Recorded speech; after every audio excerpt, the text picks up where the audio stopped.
Hi, this is Pastor Dave Holden. I am so happy to be with you today. In this time of lockdown and quarantine, when we are being kept apart from one another, I want to make the most of these days. It would be easy just to sit on the couch and mope about, but we can get into the Word of God. We can still make phone calls and send out notes of encouragement, and we can still be together even though we're apart. I think that if we could use this time to experience a new revival in our lives, oh boy, that would really be making the most out of this time.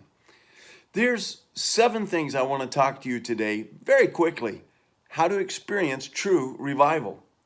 If God brings renewal and revival to you, it's going to start inside your heart. And you cannot take anybody else in your life further than you are going with God yourself. So it's important that each of us keep moving forward and growing. When spiritual revival happens in your life, you're reminded that it's not about religion, ritual rules, and regulations. It's all about a relationship with Jesus. All of a sudden, you realize that God doesn't just love you, He likes you too. How can you experience this kind of renewal? Well, here's some suggestions. First, learn to enjoy the grace of God. Never get over the truth that everything God does through you, by you, and for you, He does by grace through faith. Every bit of His work in your life is a gift. Satan likes to whisper in our ears that we're not good enough. But grace tells us that God knows every stupid mistake that you might make, and He still chose you. If we don't understand this, we're going to get caught up in a performance trap. Some guys preach grace their entire lives, but have never felt the unconditional, unrelenting love of God.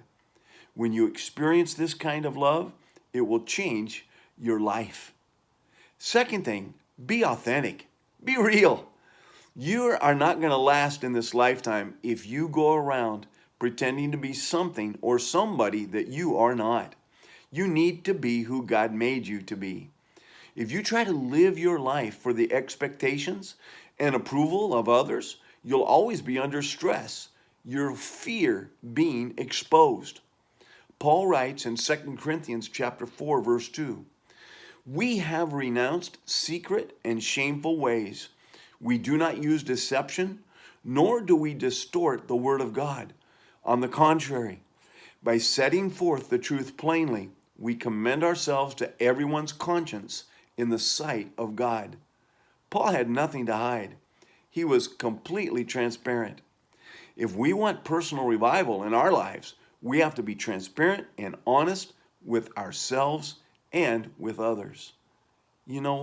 Remember, it's not about you. That's a third point I want to make today. Remember, it's not about you. When you forget it's not about you, everything becomes personal.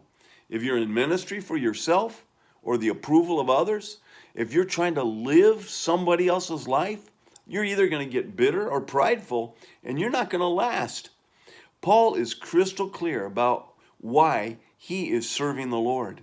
He says, "For what we preach is not ourselves, but Jesus Christ as Lord, and ourselves as your servants for Jesus' sake." That's 2 Corinthians chapter 4, verse 5. Paul had learned to live his life for an audience of one. And then we must learn to accept our human limitations. The quickest way that you can burn out in life is to try to be Superman or Superwoman. You can't fix everybody's problems. The pastor who's available to all people at all the time isn't worth much when he's there. He's just too tired. The same thing is true for the dad, the businessman, or mom, the housekeeper, or someone working outside the home. Even Jesus couldn't be everywhere at once when he was here on this earth. So why would you think that you could be at 4 different places at the same time? You've got to know your limits. Paul writes in 2 Corinthians chapter 4, verse 7, We have this treasure in jars of clay to show that this all-surpassing power is from God and not from us. Our frail bodies are like jars of clay. We are weak, we are frail. When you drop a clay pot, it breaks. We're all flawed and just a bit cracked. That's okay. God uses our frailty. Then I want to remind you to do everything out of love. Do everything out of love. You may preach great sermons, lead great groups, and counsel people. You might be Superman on the job or Supermom in the home. But if you don't have love, it's not worth anything. To last in life, you need to do everything out of love.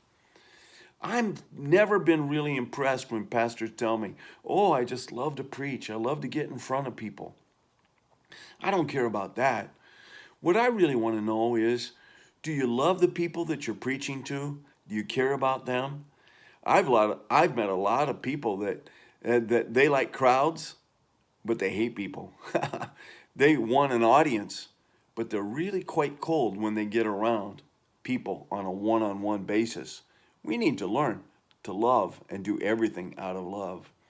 And then we must make time for regular renewal.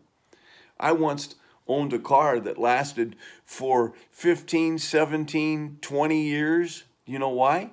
I had it serviced regularly. If you're not taking care of yourself regularly, you won't last 20 years in the ministry. I recommend this following formula. Divert daily. Do something fun every day that's going to relieve your stress. And then withdraw weekly. Take a Sabbath every week. You have time to get away. And then abandon annually. Get away for a vacation every year. You won't accidentally develop a balance in your life. You need a plan. You also need a partner to help keep you accountable. And then I need to learn to live in light of eternity. The secret to staying power in ministry is to not lose your perspective. Vince Lombardi used to say, fatigue makes cowards of us all. I think in these past few months, we can all echo those words. When Jesus faced the toughest time on his earthly life, he set his eyes on eternity. Hebrews 12:2 says this of Jesus, because of the joy awaiting for him, he endured the cross, disregarding its shame. You know, you can only accomplish the impossible when you look at the invisible. If you focus on your problems, you're going to be overwhelmed in life. It's always a good time to pursue personal renewal, but it's very important right now. I pray that during these days, you're going to fall in love with Jesus all over again in a very, very fresh way. Well, God bless you. God keep you. And I look forward to the day when we will see each other and be with one another again face to face. God bless you.